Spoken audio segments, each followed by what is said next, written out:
Los comentarios y opiniones vertidos en el siguiente programa son de exclusiva responsabilidad de sus coproductores e invitados. Programa clasificación O, de opinión. Categoría A, apto para todo público. Otro relato.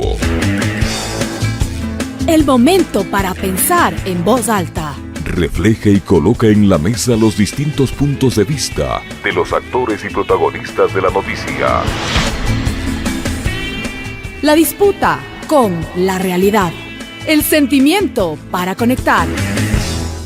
Otro relato con Orlando Pérez. Bienvenidos.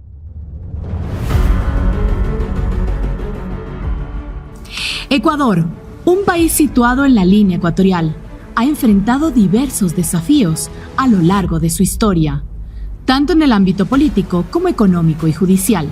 En 2024, el panorama del país ha estado marcado por varios factores que han encasillado a la nación en un entorno de tinieblas, miedos, descontentos, dudas y muy nulas certezas.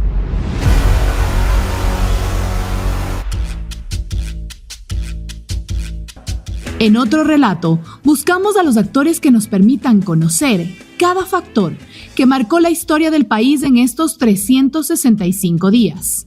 Y hoy escucharemos nuevamente su punto de vista. Bienvenidos.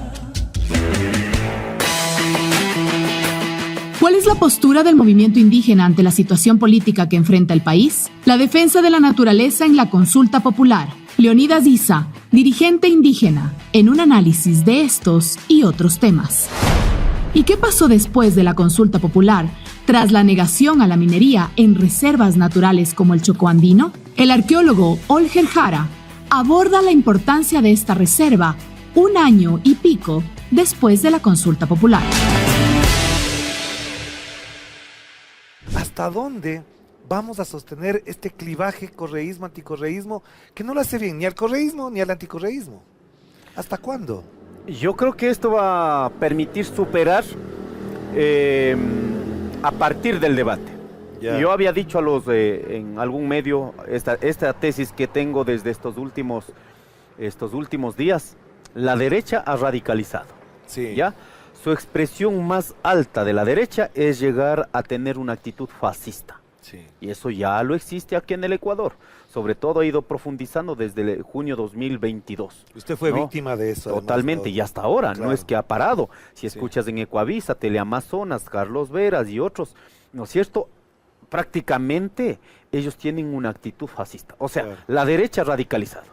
Lo que nos debe preocupar en este momento, si eres correísta o anticorreísta, lo que sí nos debe preocupar es que la izquierda, para que no le digan que son radicales, están moderaditos. Exacto. Y en esos estar moderaditos, lo que estamos haciendo, la izquierda, los que se identifican en la línea progresista, con esa actitud y con decisiones en muchas veces que de la línea del progresismo, estamos sentenciando con el voto, claro, para favorecer las líneas radicales de la derecha. En función de lo que estamos conversando, Leonidas, hay un factor que va a incidir quizás en la campaña y tiene que ver con que se eleva el 15% del IVA. Eso efectivamente ya ha incidido en la economía, ya está afectando los precios, ya se han incrementado los precios y al mismo tiempo esto va a coincidir con que están despidiendo trabajadores. Conversábamos a propósito del trabajo por horas fuera de cámaras, decíamos que incluso algunas empresas están preparando ya todo el esquema financiero para votar trabajadores pensando que ganan la consulta y pueden después contratarles por horas. ¿Hasta dónde este factor, despido de trabajadores, y el 15% puede ayudar a que gane el no, por ejemplo? 3 decisiones van a ser letales para el presidente de la República, Daniel Noboa, y letales para el pueblo ecuatoriano. Primero, el tema de despido de los trabajadores, el incremento al IVA y la eliminación de los subsidios, que ha sido también manifestada, que van a hacer en el segundo trimestre. Eso significa abril, junio más o menos, de junio en adelante, digamos, segundo... No, abril y además adelante. También la otra parte le añado, por si acaso usted no lo había tenido pendiente, es la propuesta de reformar el Seguro Social para que se incremente al 30% el aporte. Así es, están avanzando en esa propuesta. Pero estas 3 cuestiones serían letal para la sociedad ecuatoriana, sobre todo para la clase media y los empobrecidos. Porque los grandes de alguna manera no van a tener problema pagar la educación, salud privada, no pagar no con pasa 15, nada. con 20 de IVA. Exactamente, claro. Ellos van a decir, bueno, mis ahorritos... ahí tendrán un chanchito y eso para Claro. seguir. No va a pasar nada en Ajá. ese sector, pero va a ser letal para nosotros. Ya. Solo esperemos el 1 de abril. Solo en este momento salga usted a cualquier restaurante, ya le están cobrando diciendo que ya subió el IVA. Claro. O Ya le están reduciendo el cobrando, volumen diferenciando. del Exactamente. pan, del jugo, de lo que Así sea. es. Sí. Ya no le dan Va a el vaso subir. lleno, le dan la mitad del vaso. Por favor, va a Así subir es, todo. así Aquí el tema de los impuestos no es una idea, se concreta en la realidad. No es ilusión, se concreta en la realidad. Ya, perfecto. ¿Ya? Entonces, si a eso más le sumas el despido a los trabajadores y además de eso sumamos, en este caso, el pago por horas, la jornada por horas, además de eso eliminamos, porque había una intencionalidad, ¿no es cierto?, del gobierno nacional de focalizar los combustibles. Ajá. Pero finalmente en estos días hemos escuchado que no, va a ser gradual la eliminación ¿Qué es generalizada. Que era lo que en principio pensaba Lenín Moreno también. Hizo lo mismo. ¿Hasta dónde es posible allanar el camino a la unidad de todos los sectores de izquierda, progresistas, con las diferencias que usted ha marcado en puntualmente algunos Tres temas? criterios nosotros hemos marcado para esta gran unidad. Ajá. Primero, debe haber un proyecto político de país. Ya. No puede haber un proyecto político de un partido político ni de un movimiento político. Ya. Ujú. Primer criterio. Ya. Los que estamos dispuestos a aquello entonces sobre el debate. Ya. ¿Quién está de acuerdo con el neoliberalismo? Seguramente los que autodefinimos de izquierda, nadie. Entonces, ¿cuál es ese programa que no esté vinculado al neoliberalismo? Una de las cuestiones, por ejemplo, que vamos a chocar con la Revolución Ciudadana, el neoliberalismo también vive chupando de las montañas, chupando del subsuelo, chupando en este caso de la minería. Del que ha sido extractivismo. un punto tremendamente jodido en nuestros territorios. Ese es un punto que nosotros no estamos de Ya. acuerdo en ceder en absoluto. Ya. ¿Hay otras formas de economía sustentable? Claro que las hay. Ujú. Pero aquí seguir argumentando que sí necesitamos, o sea, el país tiene que seguir pensando en el desarrollo, pero acabando territorios de los pueblos indígenas. Pero, por ejemplo, ahí Esa mirada tiene que cambiar. Ya, pero por ejemplo ahí le diría que hay matices, que por ejemplo en el caso del Chocó andino, de lo que fue la consulta de la minería aquí en el noroccidente de la provincia de Pichincha, buena parte de la Revolución Ciudadana, Pavel Muñoz, Paola Pavón, apoyaron eso. Es decir, también hay matices dentro de la Revolución Ciudadana que no hay que... Sí, pero tiene que haber una línea. pero una línea en la general. práctica está. O Una sea, línea aprobaron, general. que apoyaron la consulta para que no se explote el Chocó andino. Sí me parece importante, pero no solo como chocandino, sino como una política General. desde la línea de esta identidad izquierda, una línea general. Ya. O sea, no puedo estar de acuerdo. Mi casa voy a salvar, entonces que acaben nomás la casa de los Cotopaxis. Pero entonces, O de los panzaleos. pero usted No, me está una poniendo línea siempre, general. siempre me está poniendo los obstáculos. Pero ¿cuáles son los puntos donde se puede No creo coincidir? que son obstáculos, son los puntos que necesitamos que esto se entienda. Son líneas rojas. Mire, más allá de líneas rojas, en serio, los que somos de izquierda no podemos estar de acuerdo que las empresas transnacionales vengan a chupar los recursos de nuestros territorios. ¿Cuánto dejan para el país? Otro relato con Orlando Pérez.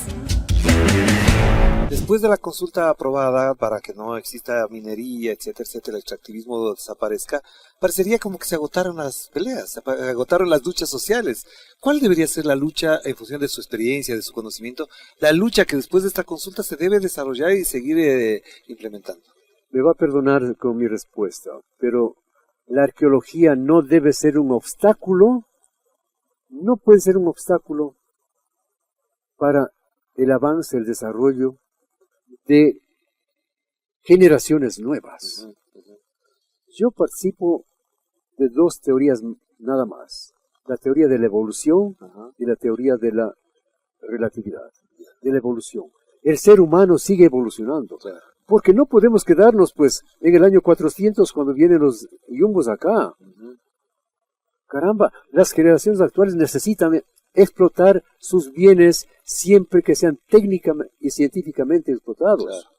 Pero hoy, si Ecuador no aprovecha de estas circunstancias que la naturaleza le ha dado, con eso Dios le ha bendecido a Ecuador, cosa que sí lo están haciendo los vecinos, pero de una manera así grande. Está hablando de los colombianos. Colombia, Perú, Brasil, Perú, claro. etcétera. Ajá.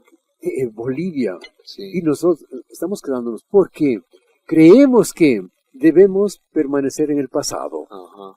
La minería tiene que darse siempre y cuando sea técnica y científicamente explotada. claro. Sino, ¿con qué vamos a alimentar a las nuevas generaciones? Porque además usted menciona algo que es muy importante, esas culturas, la inca y todos los demás en el mundo en general, se desarrollaron a partir de la minería. La minería. Claro.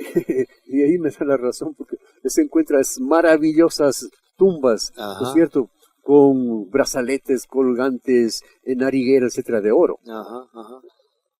Habría que condenarles a ellos primerito, entonces. En función de lo que estamos conversando también, ¿hasta dónde lo que estamos viendo, así mirando, observando aquí en el Chocó, puede significar para el Ecuador, para las nuevas generaciones, un capítulo importante de la historia que no se cuenta? Es decir, un capítulo del cual tendríamos que tener mucho orgullo, pero al mismo tiempo un conocimiento mucho más cercano. Bueno, las investigaciones deberían continuar. Sí. Ajá. Un poco... Pero sobre todo, yo digo, y hay investigaciones, no son suficientes, sí, pero no se las conoce, no se las difunde. No hay un programa de educación en el que digan, vamos a hablar del capítulo Tulipe, por ejemplo. Exacto. No hay eso. No existe, lamentablemente, pero sí estábamos incursionando en ese ambiente de mucha difusión.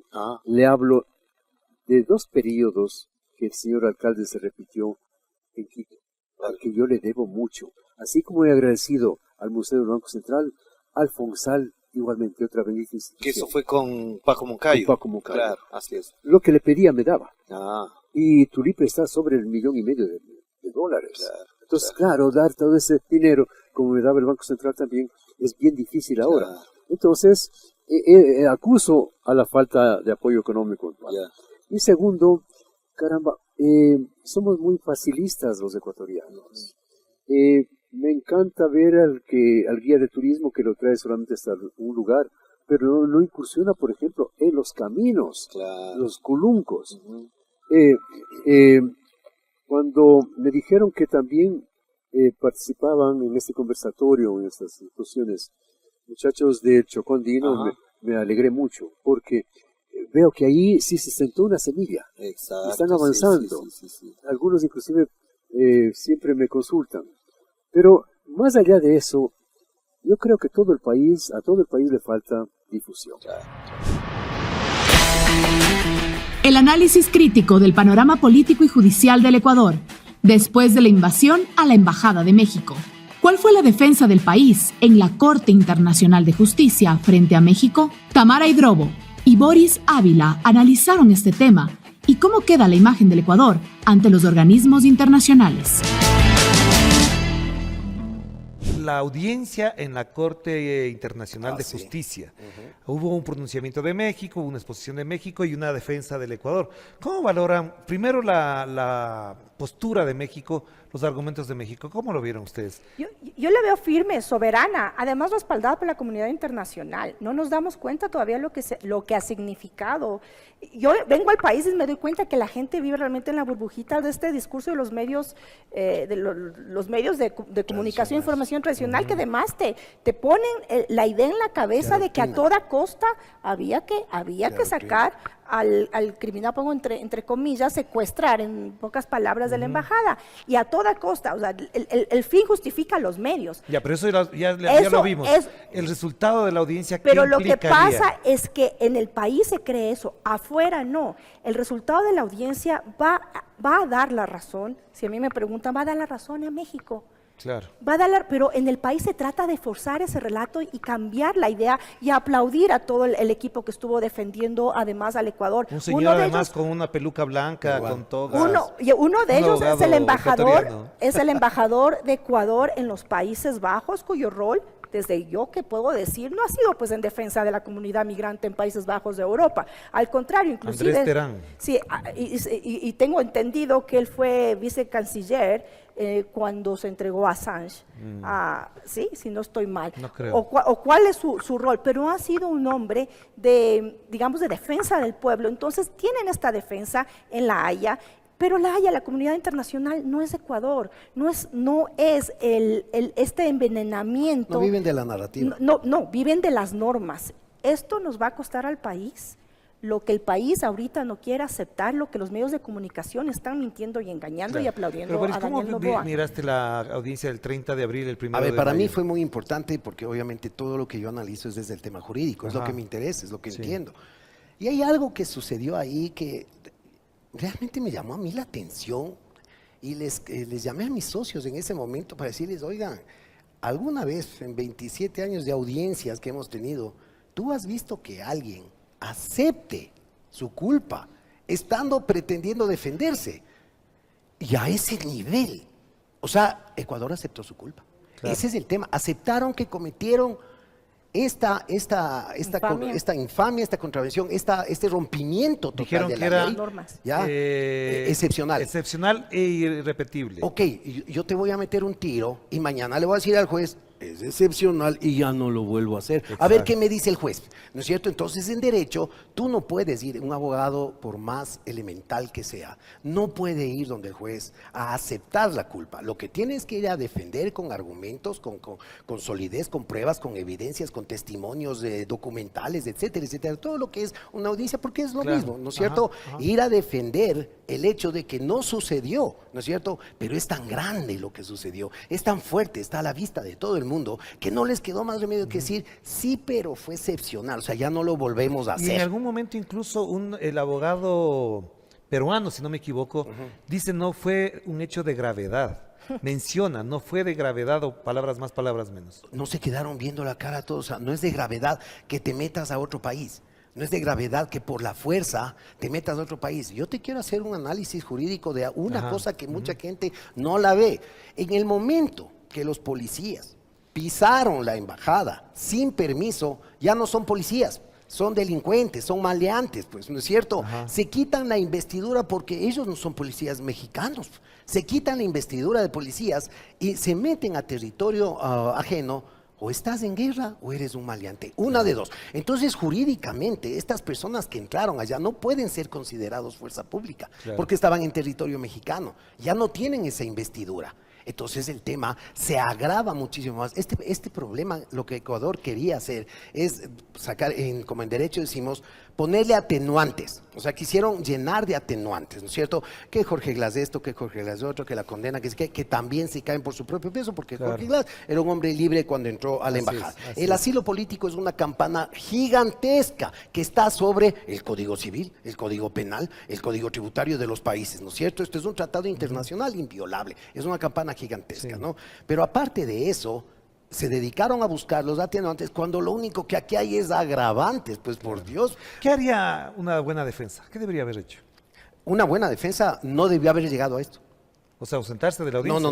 No debió haber llegado a la audiencia. Ecuador debió haber pedido disculpas. Ecuador claro, una buena defensa, una defensa honrada, una defensa pedimos disculpas, pasamos lo siento, me jalé, estaba Pluto, no sé qué, ¿no es cierto? No, y perdonen, y ¿saben qué? Tengan.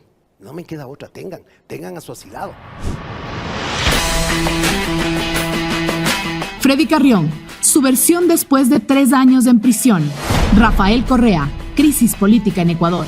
Verónica Abad y sus verdades. Víctimas de un gobierno enfermo de poder. Normalmente se piensa que sale de la cárcel, sale con venganza, sale con rencor, con amargura. ¿Cómo sale Freddy Carrión de la cárcel después de 3 años? ¿Cómo saliste? ¿Cómo te sientes?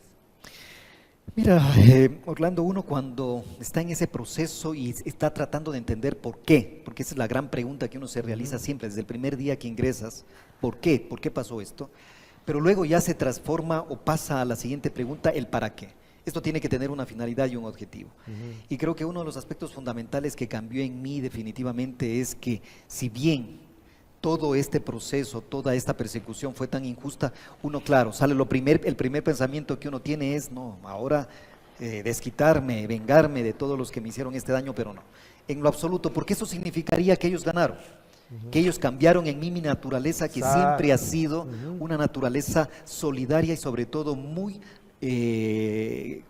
llamémosla así, conmovedora respecto a las personas que se encuentran en situación de vulnerabilidad.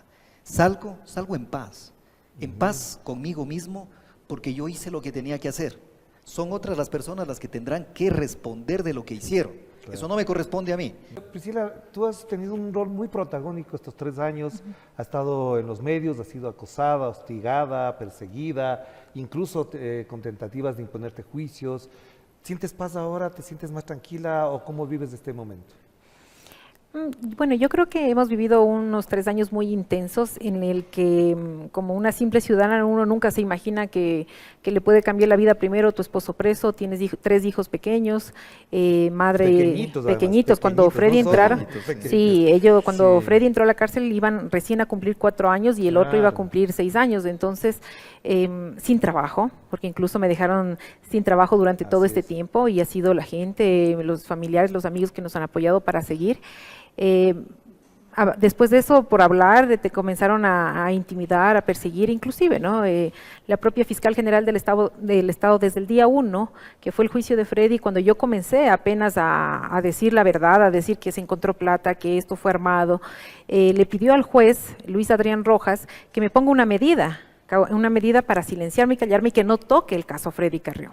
Por suerte negó. Inclusive en el juicio de Freddy hay fotografías tomadas de manera escondida que me tomaban y está en el proceso como tal. Luego vienen las intimidaciones a mi casa, encontramos una propia autoridad fiscal general que coloca las coordenadas exactas de tu domicilio y las hace públicas, y después de eso tienes más de 10, 12 atentados enseguida, con hombres con pistolas, acosando a tus hijos, apuntándoles. Permanente, como que si estuviese ocurriendo algo en tu casa. Sí, o sea, prácticamente se supone que yo estaba dentro del sistema de protección a víctimas y testigos, pero desde ahí adentro se filtra la información. Claro. Y es que la propia fiscal filtra el informe de riesgos donde se encuentran mis coordenadas. Entonces, realmente me tocó salirme 2 meses del país con mis 3 niños pequeños, que me acompañó Angélica Porras, la abogada, en el que seguimos trabajando desde la distancia con más seguridad porque mis hijos ya no podían estar en esa casa. Realmente era muy doloroso ver cómo se asustaban por apenas unas sirenas o porque los perros ladraban o veían hombres en mi casa que no eran alguien conocido y ellos decían, se entraron de nuevo a la casa. Entonces, todo por el simple hecho de denunciar, de decir la verdad. Y luego eres denunciada por decir la verdad por delito de odio y por violencia de género a una autoridad que hay que decirle y que hay que reclamarle lo que ella hace, que se arma casos judiciales, que persigue a la gente, que persigue a las mujeres, que persigue a los niños, porque los niños no tenían nada que ver en esta historia. ¿Por qué eres inocente? ¿Por qué te consideras inocente? ¿Qué pasó ese día que tú asumes la inocencia frente a todo lo que se ha dicho y además todo lo que se ha demostrado ya judicialmente y estuviste preso? ¿Por qué eres inocente? Porque, Orlando, nunca perdonarán, nunca, el poder, y mucho menos cuando estábamos hablando de aquellos quienes se encontraban en el poder, como Lenny Moreno, María Paula Romo, Osvaldo Jarrín, Patricio Carrillo. Nunca perdonarán que un defensor del pueblo, o un funcionario público, para no decir defensor del pueblo, los haya señalado a ellos como responsables de las muertes de 6. Pero no directamente, sino fue una comisión, estuvo 3 personalidades. Así fue. Estuvo Juan Carlos Solines, Zavala y Sibel Martínez. Efectivamente, y ellos fueron los que en sus conclusiones, completamente autónomos, es decir, ellos no tuvieron ningún tipo de influencia, ni mucho menos una disposición del defensor del pueblo, sino que lo hicieron un trabajo completamente objetivo y entregaron sus conclusiones. Yo, como defensor del pueblo, recibí un mandato de la comisión, era denunciarle a la fiscal general, decirle, señora fiscal, aquí se ha cometido un delito, investigue. Otro relato con Orlando Pérez. ¿Cómo se percibe, cómo se recibe esta noticia de no ser aceptado de ingresar a los Estados Unidos? Cosa que llama la atención porque ocurre en un momento muy particular. Estamos en pleno proceso electoral, en crisis energética, crisis económica, y parecería que se convierte, como dicen algunos, en un distractor para poner a conversar a la gente de temas que efectivamente, siendo complejos, al mismo tiempo no ubican el problema central que vive el Ecuador. Y se presenta cuando nadie ha pedido visa. Yo no creo que sea un distractor, yo creo que es un mensaje muy claro de que están dispuestos a todo, porque realmente hay que tener miseria humana para primero decir que no nos dejan entrar cuando nunca hemos podido entrar a Estados Unidos por ser corruptos, pero involucrando a toda la familia, con nombre y apellido, poniendo en riesgo la seguridad de mis hijos, de mi esposa. Es decir, o sea, suponte que yo sea un corrupto. La responsabilidad penal es individual, no por consanguinidad. Eso era en Edad Media y actualmente solo las mafias. Entonces están actuando como mafiosos, o sea, extendiendo la responsabilidad, supuesta responsabilidad penal a los familiares. O sea, es una locura. Créeme que tengo sentimientos encontrados de indignación, tristeza, preocupación por mi familia, pero tengo una profunda decepción porque estudié y viví 4 años en Estados Unidos. Yo era el que defendía a Estados Unidos frente a ciertos colegas mucho más radicales. Y ahora tengo que reconocer que eran ellos los que tenían la razón. El imperialismo existe y no tiene límites ni escrúpulos. Y las contradicciones, la doble moral. No, es que Correa ha sido condenado. Yamil Bogado ha sido condenado. Y ese sí salió huyendo del gobierno. Yo me cansé de ganar elecciones. Y lo tienen en Estados Unidos. Pedro Delgado, que se volvió, obviamente, informante de la CIA. Y somos tan honestos que mira todo lo cercano que era, etcétera. Y ha dicho todo lo que sabe. Y no tiene nada contra nosotros. Porque somos gente de manos limpias. Entonces, la doble moral cunde por doquier, ¿no? Hay una decepción profunda. Ver la hipocresía, los defensores de la libertad, de los derechos humanos y cómo aplastan todo, cómo se meten incluso con la familia. Y bueno, que no nos dé duda esto de que el imperialismo existe y que están dispuestos a todo en las próximas elecciones para impedir el triunfo del pueblo ecuatoriano. ¿Cuánto puede cambiar la lógica de este proceso electoral en función de esta crisis económica y energética? Porque lo que ya se nota efectivamente es mucha rabia, mucha indignación de parte de la gente, hasta donde incluso la lógica con la que se manejan estas elecciones puede variar, tomando en cuenta que incluso hay expertos que hablan que en diciembre podría ser mucho más agudo los cortes, hablan de cortes de que superarían las 12 horas. ¿Esto modifica incluso el planteamiento de la Revolución Ciudadana en cuanto a captar electores? Es que mira, Orlando, una de las defensas de Noboa, de la gente que lo sigue apoyando, bueno, hay odiadores a Correa que votarían por el mismo Adolfo Hitler, ¿no? Por el mismo monstruo de los Andes, con tal de no votar por Correa o el correísmo. Pero algunos dicen, no, necesita tiempo, no es su culpa. Es su culpa.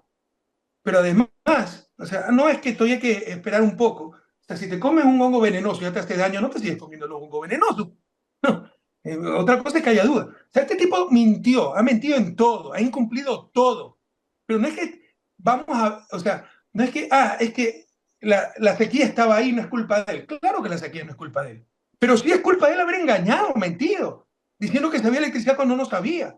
No haber hecho lo que tenía que hacer en el primer momento. Los cortes de luz no son únicamente culpa de Noboa, también es culpa de Moreno y Lazo que no pusieron 1 megavatio de potencia.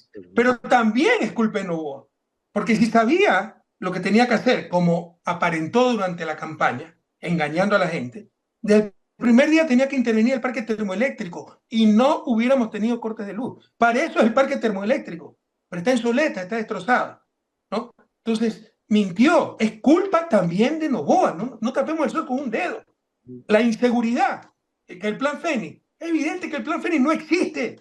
A tal punto que ahora quieren traer de nuevo la base Manta. Entonces, si tenían plan Fénix, ¿por qué no dijeron que incluía la base Manta? O sea, es evidente. La gente no ve lo evidente. Eso no sé qué le ha pasado al país, ¿no? Porque estamos en un momento donde no vemos lo evidente y creemos lo imposible.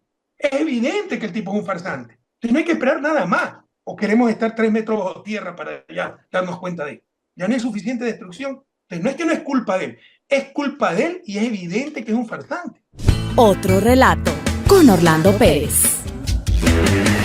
Antes de la salida que le piden que salga de la embajada de Israel para pasar a Ankara a Turquía, ya se produce el caso de su hijo. Es decir, ha habido permanentemente un accionar para que usted sea hostigada y al mismo tiempo presente la renuncia, que es lo que algunos han dicho. Es decir, es mejor que renuncie a que siga soportando eso.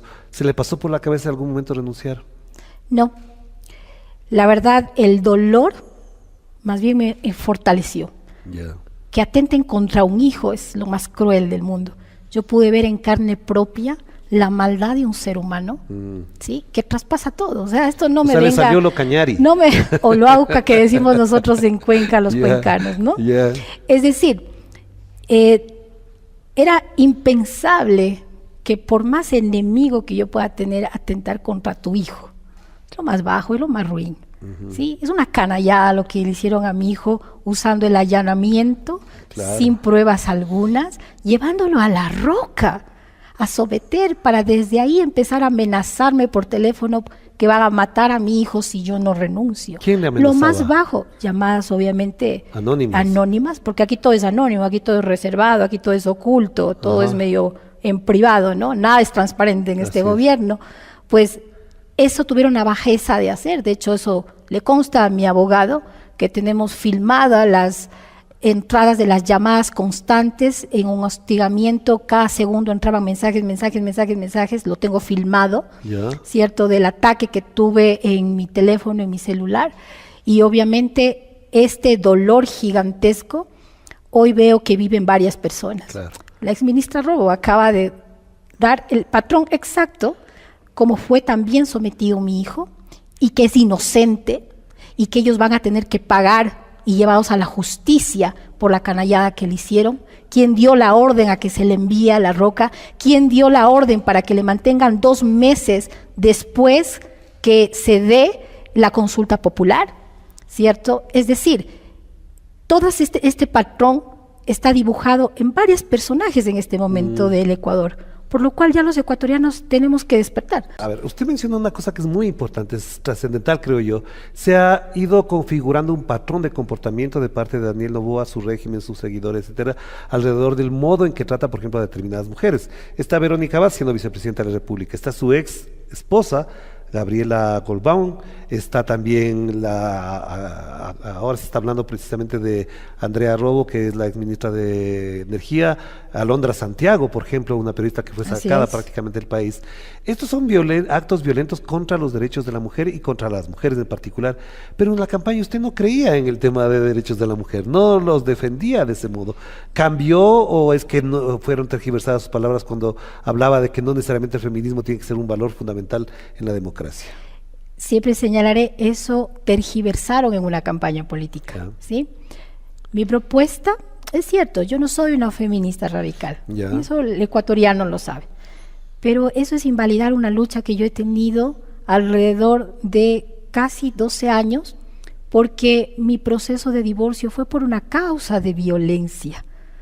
Entonces, mal podría yo decir que no existe la violencia para las mujeres, existe, es real. Y tenemos que combatirlo. Y la forma de combatirlo es asegurándonos en la ley.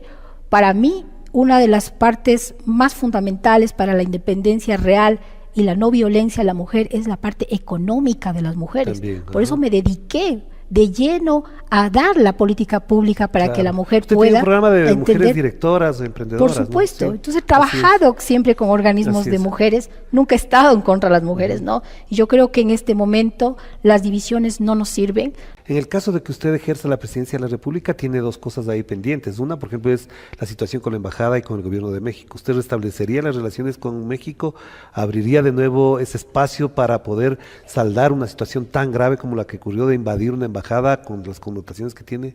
Por supuesto, el momento que uno está en el ámbito de la diplomacia internacional y ser la vergüenza internacional, en donde yo tenía que mirar a embajadores, el de México exactamente, que era el presidente del GRULAC, del grupo de latinoamericanos en el tema de Israel, una vergüenza de ser la burla y la comidilla entre todo el cuerpo diplomático por haber asaltado. Yo cuando lo vi no lo podía creer lo que estaba pasando, porque yo decía, es como que me entren a asaltar a mí.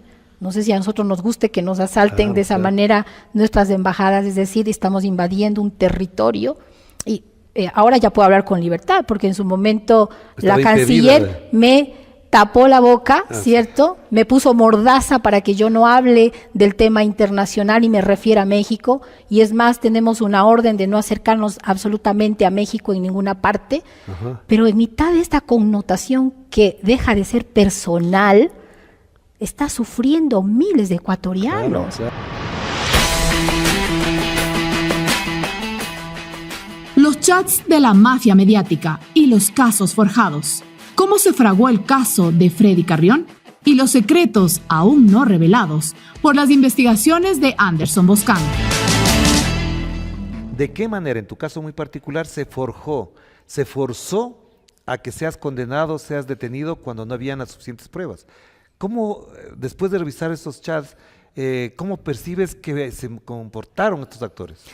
Mira, hay un chat que es muy revelador cuando dice la fiscal con Villavicencio que la escena del crimen ha sido manipulada. Mira, eso fue 16 de mayo aproximadamente. Dice, el problema es que la escena del crimen se ha manipulado por la policía y por lo tanto no me sirve. Pese a constar esa frase que es contundente, cualquier proceso penal con esa frase de la propia fiscal, que es el órgano acusador, no había caso.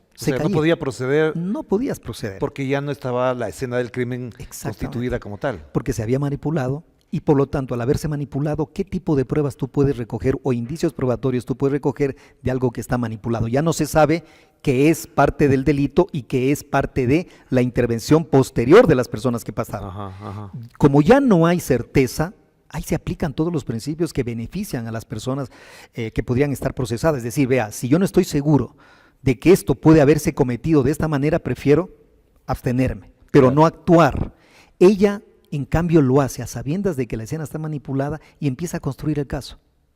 Ahí está la verdadera razón de cómo la fiscal, sabiendo que una escena estaba manipulada, empieza a construir el caso, a darle forma, no con la verdad histórica, llamémosle así, sino con la verdad que ella iba imponiendo en función de lo que iba encontrando. Yo tengo aquí dos consideraciones que sí creo que son necesarias reflexionar, no digo que son determinantes, pero sí reflexionar.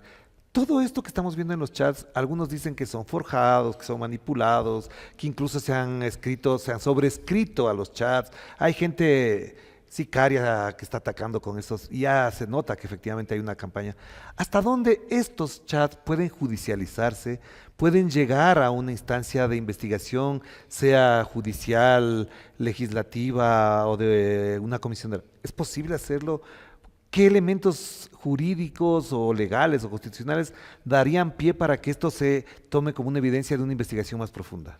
Es que tienen que judicializarse estos chats. Esto tiene que hacerse. No tanto obviamente por Fernando Villavicencio, que ya no está, sino por sus otros interlocutores. Por ejemplo, la tienes en primer lugar a la propia fiscal general. Al tenerla a la propia fiscal general, hay que determinar hasta qué punto los casos que ella investigaba bajo la reserva de investigación, como es una investigación previa, o en otros casos de naturaleza sexual que pueden haber estado en instrucción fiscal, ella por qué develaba, entregaba información. Ese es el primer delito, por ejemplo, que se llega a determinar que se ha cometido. Una propia fiscal general entregándole a un sujeto político, a un actor político, información reservada. ¿Pero quién tiene que hacer ese trámite? ¿La fiscalía? Exactamente, por eso digo, es que hay dos momentos. El primero, indudablemente, a través de lo judicial. A través de lo judicial, porque tenemos que empezar a exigirle responsabilidades a estos actores. Fiscal general, lo tenemos a los legisladores como Pedro Velasco, pidiendo y tramitando cargos, ahí tienes un tráfico de influencias, y los tienes a una serie de políticos, una serie de periodistas dedicados a vacunar a la gente. O sea, te cobro a cambio de no sacarte una información o te cobro a cambio de sacar una investigación orientada a determinados objetivos. Lo que en su momento dijo, si no me equivoco, Jean Topic, esto era como sicarios mediáticos. Blindaje mediático, supuestamente. Claro, un blindaje mediático que te lo cobra. Y recordarás que también de esto ya lo dijo Santiago Cuesta. En el 2019 él dijo, oiga, Cristian Zurita le paga a Capallo. Le paga a él. Él está pagando a Cristian Zurita y a Fernando Villavicencio por sacar información. Y ahora los chats corroboran aquello. Otro relato con Orlando Pérez. ¿Cómo valoras, cómo procesas o cómo evalúas lo ocurrido desde estas revelaciones de los chats de Fernando Villavicencio, considerando que, digamos, en la conversación pública se ha insertado otra mirada al propio Fernando Villavicencio?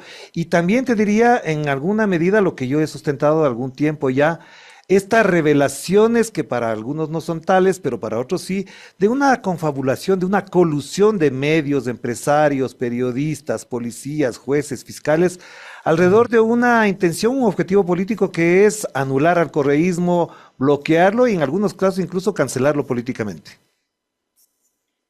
Hombre, creo que voy a ser muy cínico en esta conversación, tal vez, Orlando, pero creo que lo de Villavicencio ha sido un no secreto revelado, ¿no? O sea, una verdad evidente, pero no sustentada, un hecho harto conocido, pero no publicado.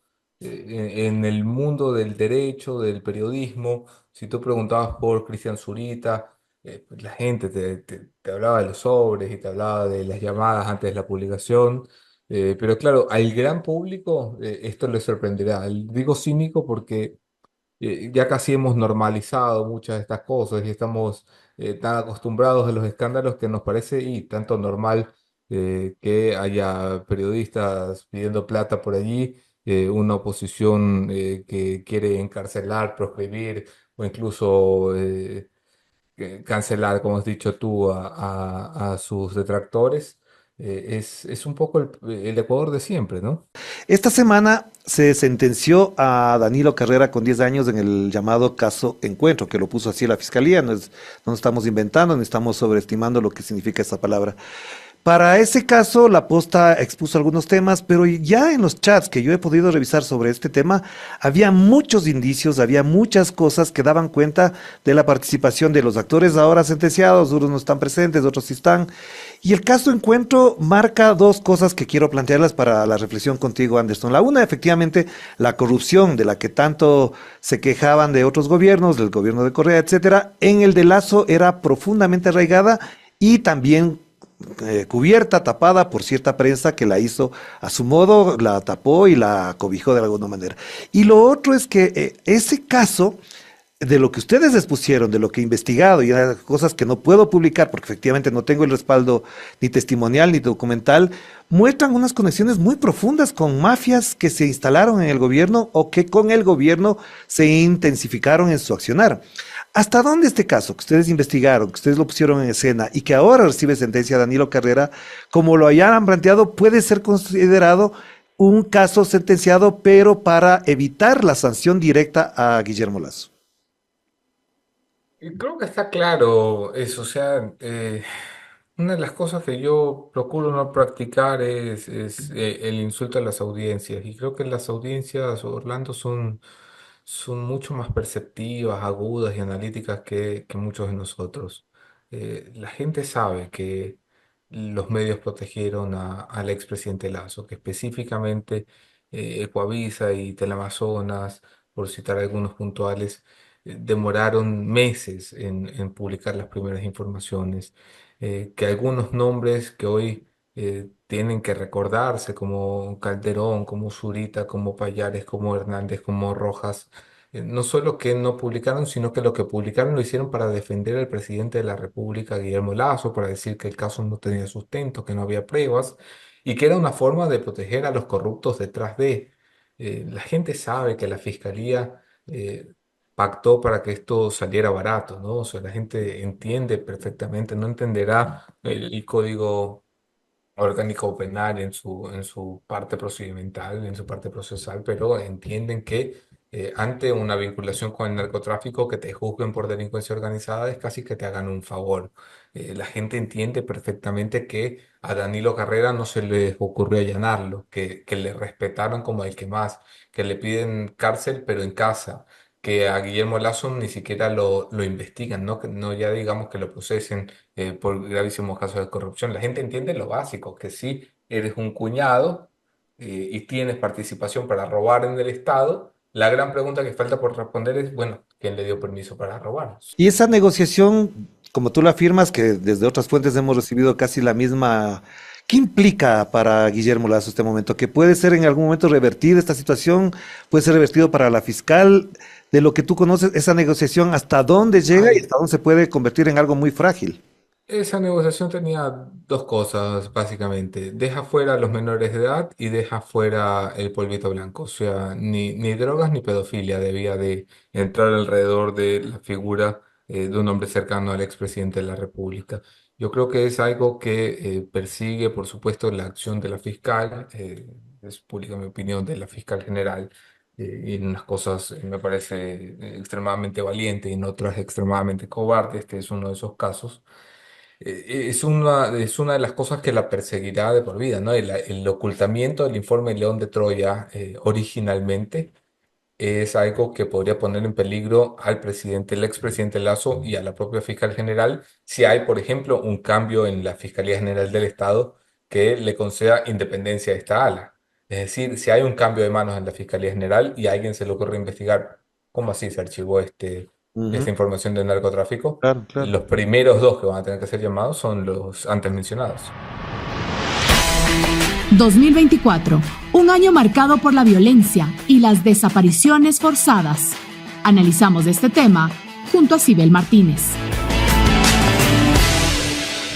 Entrando concretamente al caso de los 4 niños de Guayaquil, hay errores, contradicciones, llamados a condenar a los niños prácticamente por supuestos delincuentes.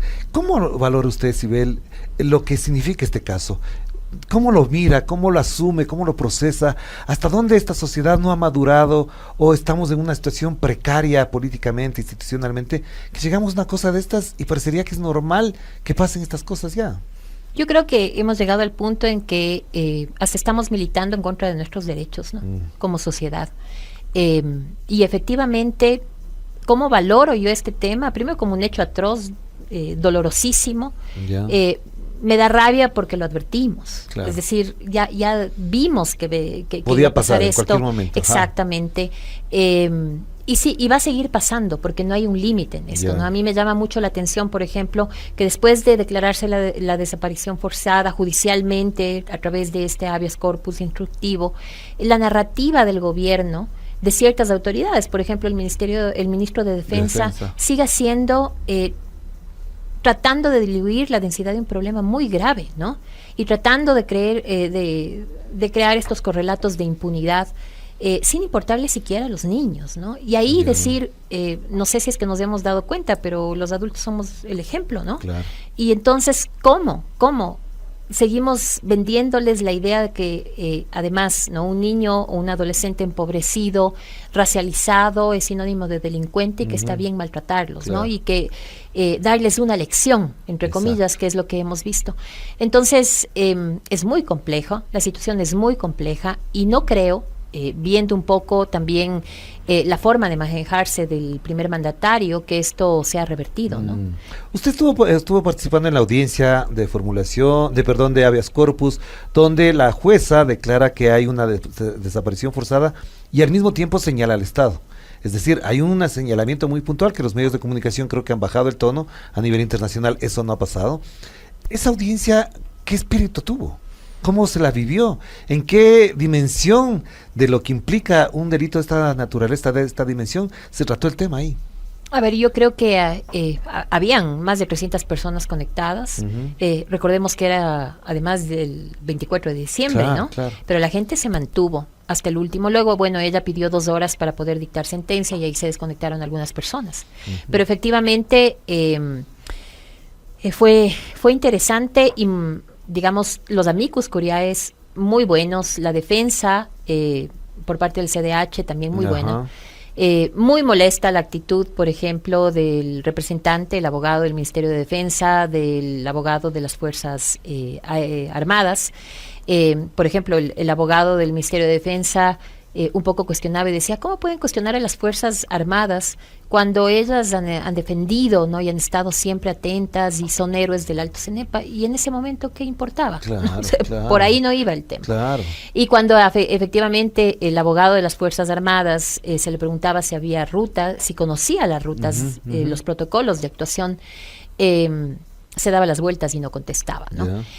La jueza tuvo que parar un momento mientras él estaba interviniendo y le dijo, le voy a pedir por favor que se dirija a los niños, niñas y adolescentes así, o que los llame menores de edad. No menores, porque menores, de acuerdo a la doctrina de protección integral, es peyorativo. Así es, y ahí, al principio, esto fue... Yo dije, ay, qué bueno, estamos por buen camino. O sea, teníamos, ¿no?, una jueza que estaba haciendo valer su principio, por supuesto, su autoridad, que tenía enfoque de niñez y adolescencia, además, que algo de lo que carecen las Fuerzas Armadas. Antes de que lo que se acaba de revelar en las últimas quizás 48 horas es que la primera fiscal o el primer fiscal que asume el tema no habla del tema. No se conoce y más bien les manda a callar, que no pase absolutamente nada, y hasta cuando llega un nuevo fiscal es que se empieza a demostrar la real magnitud del acontecimiento. ¿Cómo es posible que un fiscal que asume la primera denuncia de desaparición diga no hablen de este tema, cállense, y el abogado dice efectivamente estaban presionados a que no hablaran? Bueno, a mí no me extraña. El sistema de justicia, los operadores de justicia actúan mal, ¿no? Y depende también de las influencias y las presiones que tengan. Eso lo he vivido yo, lo vivimos día a día en varios casos, digamos, que podemos manejar. Y entonces, claro, la consigna es... Pero lo que pasa ahí es que se pierde un tiempo valiosísimo, porque todos sabemos, por supuesto, las primeras 24 horas son vitales, ¿no?, en temas de desaparición. Pero claro, este nuevo fiscal que estuvo en la audiencia, además de habeas corpus, con una claridad, ¿no? Él incluso se permitió hablar como amicus curiante también, y le dijo, usted tiene que aceptar, ¿no? Tiene que aceptar el habeas corpus porque aquí no se ha probado nada de lo que se alega. Los niños no son delincuentes, yo no tengo pruebas al respecto, eso lo dijo el fiscal. Y creo que fue la puerta de entrada para que además el resto de personas que estaban ahí, que estaban con amicus, y la jueza en general tenga esta visión muy clara. Otro relato. El momento para pensar en voz alta. Refleja y coloca en la mesa los distintos puntos de vista de los actores y protagonistas de la noticia. La disputa con la realidad. El sentimiento para conectar. Otro relato con Orlando Pérez.